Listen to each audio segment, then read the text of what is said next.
Well, this is really, really great stuff to see. Matt Gaetz is now panicking. He thought that by resigning from Congress, he was going to prevent that ethics report from getting out. This is the ethics report that presumably would outline the results of the investigation into his supposed sex trafficking of underage girls, statutory rape, and all sorts of other things he's been accused of. The idea was he resigns when Trump nominates him to be AG, even though the AG thing is not going to happen and he's now doing cameos and doing who the hell knows what, that the report will be smothered and rejected publicly because he resigned. However, it has now been determined that the report is indeed going to be released. CNN reports in reversal, key House panel votes to release Matt Gaetz' ethics report.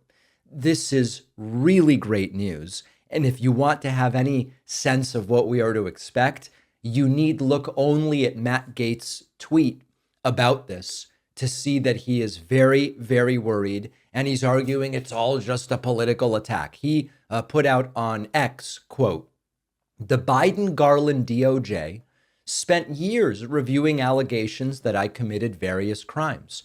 I was charged with nothing, fully exonerated." Of course, remember that not being charged is not an exoneration. There's a bunch of different reasons people might not be charged with a crime, and none of them are an exoneration. Gaetz continues. Trump. Sounds like Trump. Gaetz continues.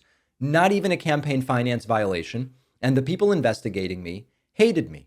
Then, the very witnesses DOJ deemed not credible were assembled by House Ethics to repeat their claims absent any cross-examination or challenge from me or my attorneys.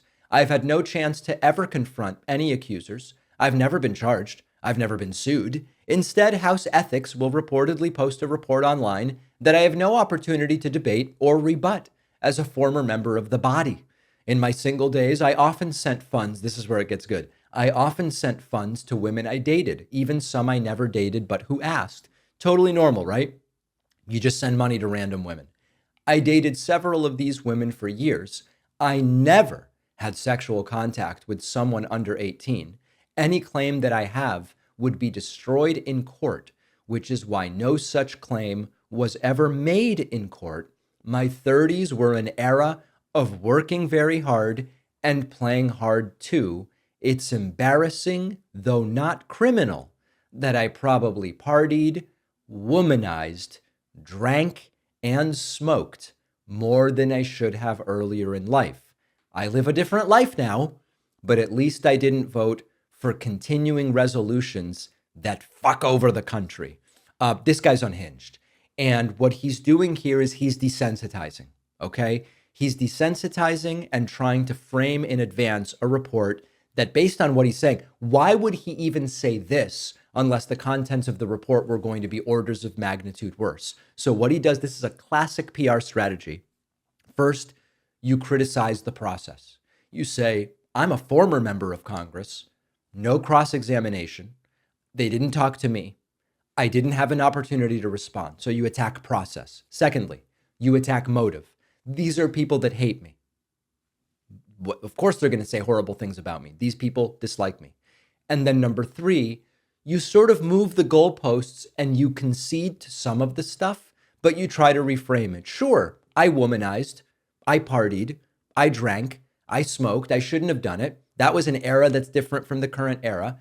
And so that way, when the report finally comes out, you have already kind of predisposed people to the sort of stuff that's going to be in it. And then you can sort of try to nitpick the details. He seems absolutely terrified. I can't wait to see the report. What do you think is going to be in it? Let me know. info@davidpakman.com. One of our sponsors today is Zippix Nicotine Toothpicks. Zippix brings you a convenient alternative to smoking and vaping. And the vape clouds, the ashtrays, the thing in your lip that people can see. I've seen that around. This is an easier and less messy way to curb the cravings, and you can use Zippix just about anywhere. Zippix is available in 6 flavors with 2 or 3 milligram strength. The nicotine and the flavor are long-lasting, and Zippix has helped countless people kick the bad habits, and they are bad habits. Zippix toothpicks are FDA registered. Their customer service is second to none. It is one of the most cost-effective alternatives. Also, check out their B12 and caffeine toothpicks. See for yourself why so many people have switched to Zippix toothpicks. You can only get Zippix online. Go to zippixtoothpicks.com today. Save 10% with the code PACMAN10 at checkout. Just remember, you must be 21 or older to order. The link is down below.